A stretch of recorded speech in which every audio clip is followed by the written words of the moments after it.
জুলাই মাস পুরো morning news যদি তুমি দেখো 1946 সালের সমস্ত জায়গায় কমিউনিস্ট পার্টি একসঙ্গে মুসলিম লীগের সঙ্গে আন্দোলন করেছে, একসঙ্গে মুসলিম লীগের সঙ্গে সভা করেছে এবং হিন্দু পেটানোতে অংশগ্রহণ করেছে। বামেরা এই বেঙ্গল ফাইলস সিনেমাটা রিলিজ হওয়ার দিন থেকে তারা বলছে এটা বিজেপির মিথ আর গল্প গাছা, নাহলে শ্যামাপ্রসাদ যা লিখলেন বাস্তবে তা নয়। অমন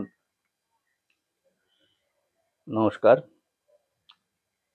বামেরা কি বললো না বললো সেটার সম্পর্কে তো অনেক আগেই বাঙালি প্রবাদ আছে, বামেদের জন্মের আগের থেকে, পাগলে কিনা বলে ছাগলে কিনা খায়, এবং পাগল ছাগলের যে কম্বিনেশন সেটাই হচ্ছে বামেরা, এক নম্বর।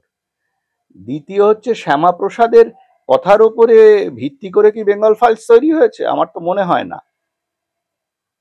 তৃতীয় হচ্ছে, আমি যতদূর জানি, দেখো আমি তো বেঙ্গল ফাইলস ছবিটা এখনো রিলিজ করেনি বা আমি এখনো দেখিনি, তো সেখানে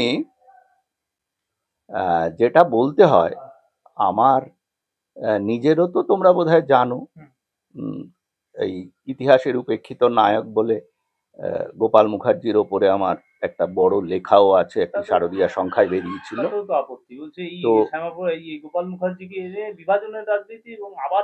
আমি একটা কথা বলি, ভারতবর্ষে জেহাদি মুসলিমের ধামা ধরে ভারতবর্ষকে টুকরো টুকরো করে দারুল ইসলামের ফ্ল্যাগ তোলার জন্য 1917 সালে যে পার্টিটা তৈরি হয়েছিল তাসখান্দে, সেটার নামই কমিউনিস্ট পার্টি, যাদের অপভ্রংশগুলো এখন বিভিন্ন বাম দল হয়েছে।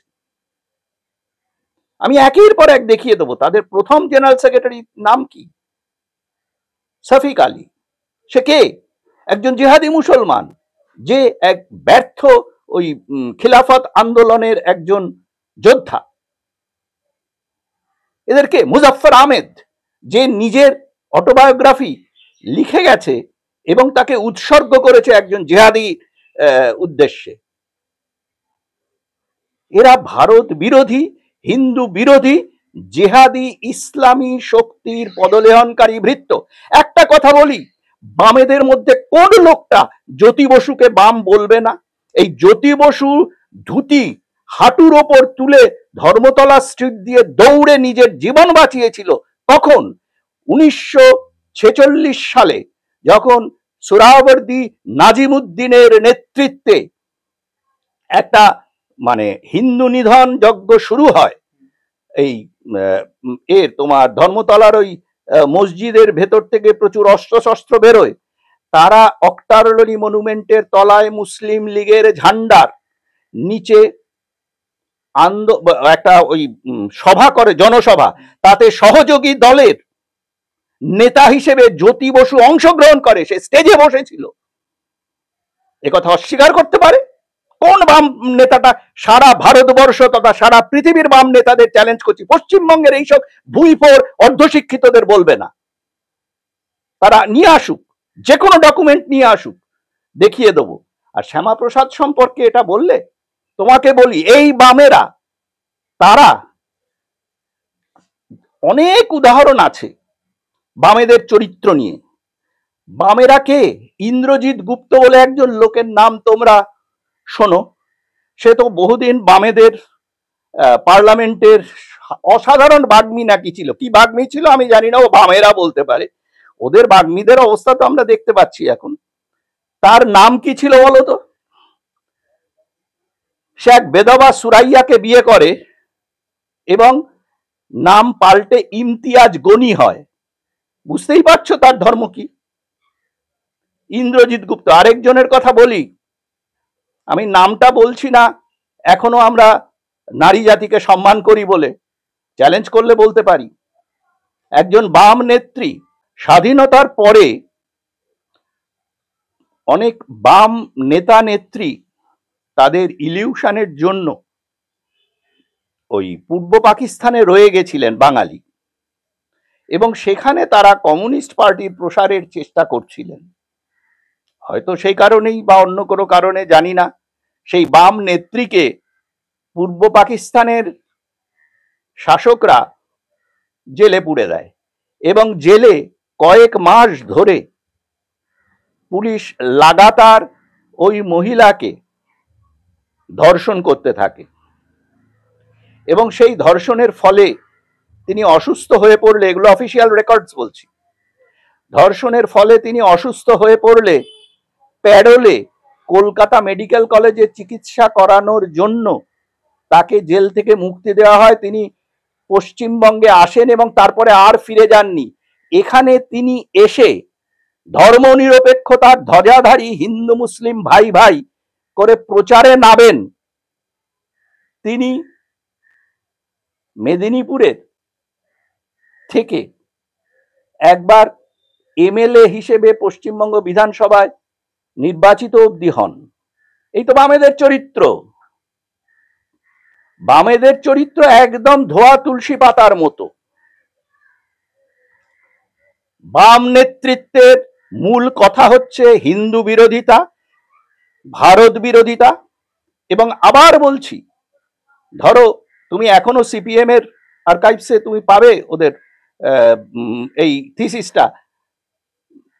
আনডিভাইডেড কমিউনিস্ট পার্টির যিনি জেনারেল সেক্রেটারি ছিলেন ডক্টর গঙ্গাধর অধিকারী, এই গঙ্গাধর অধিকারী থিসিস যদি দেখো তাহলে দেখবে যে বামেরা কিন্তু শুরু থেকেই ইয়ে আজাদি ঝুটা হ্যায়, কান মে বিড়ি মুহা মে পান, লড়কে লেঙ্গে পাকিস্তান, এইসব স্লোগান দিত। পহলে ওরা পাকিস্তানের আজাদি ডিমান্ড করেছিল। এই গঙ্গাধর অধিকারীর থিসিস লক্ষ্য করলে দেখা যায় যে বামেদের ভার্সন বা বামেদের বক্তব্য ছিল খুব স্ট্রং রাজ্য আর উইক একটা লুজ ফেডারেশন মার্কা কেন্দ্র। তাহলে কি হয়, যদি অন্য অর্গানগুলো দেহের খুব শক্তিশালী থাকে আর দেহটা যদি দুর্বল থাকে তাহলে খুব সহজেই দেহটাকে ব্রেক করে দেওয়া যায়।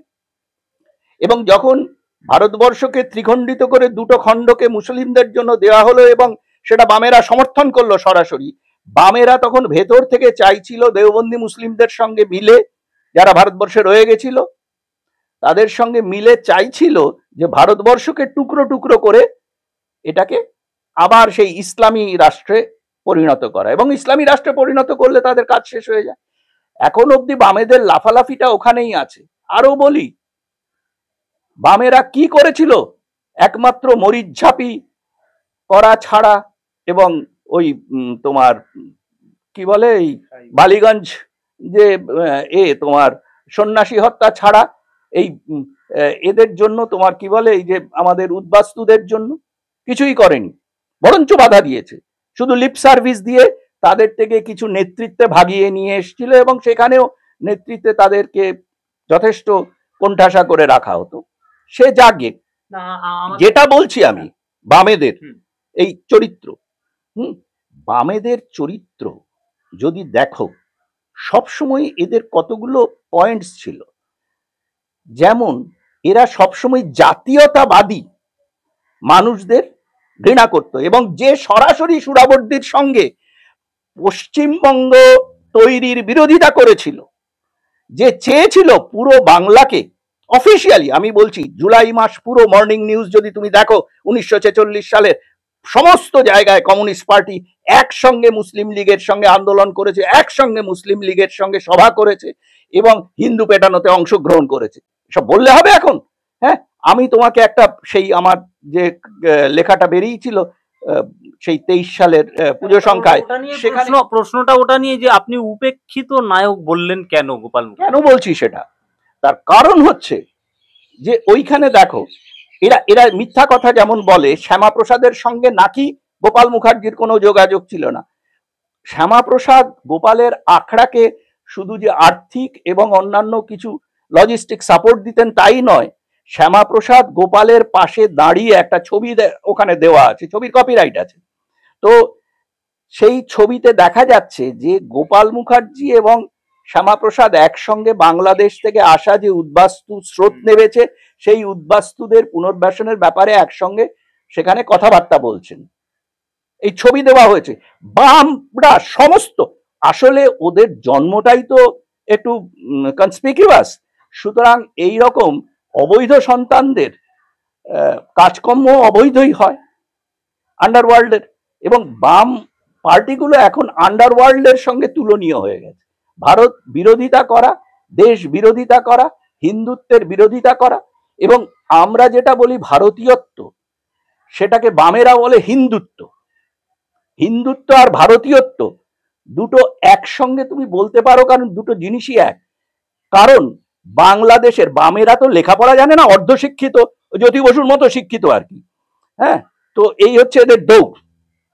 এই লোকগুলো বলে একটা জিনিস কিন্তু মনে রাখে না, যে বাংলাদেশের একজন মুনিম, এই কিছুদিন আগে আমি সোশ্যাল মিডিয়ায় বহুল প্রচলিত দেখেছিলাম, যে তিনি বলছেন যে আমরা বাঙালি নই, বাঙালি হচ্ছে যাদের সঙ্গে হিন্দুত্বের মিল আছে,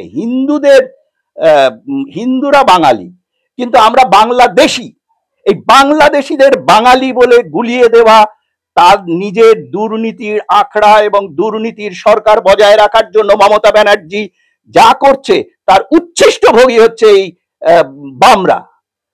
বামেদের কাজটাই হচ্ছে, এখন বামেরা কি করছে, বামেরা উচ্ছিষ্ট নিয়ে, আমি পরিষ্কার বলছি, আগেও তো বলেছি যে 22টা তারা ক্যান্ডিডেট দিয়েছিল 2024-এর পার্লামেন্ট ইলেকশনে পশ্চিমবঙ্গ থেকে, তাদের ক টাকা আছে, ক টাকা তুলতে পারে, পুরোটাকে ফাইন্যান্স করেছিল তারা তো বলে না।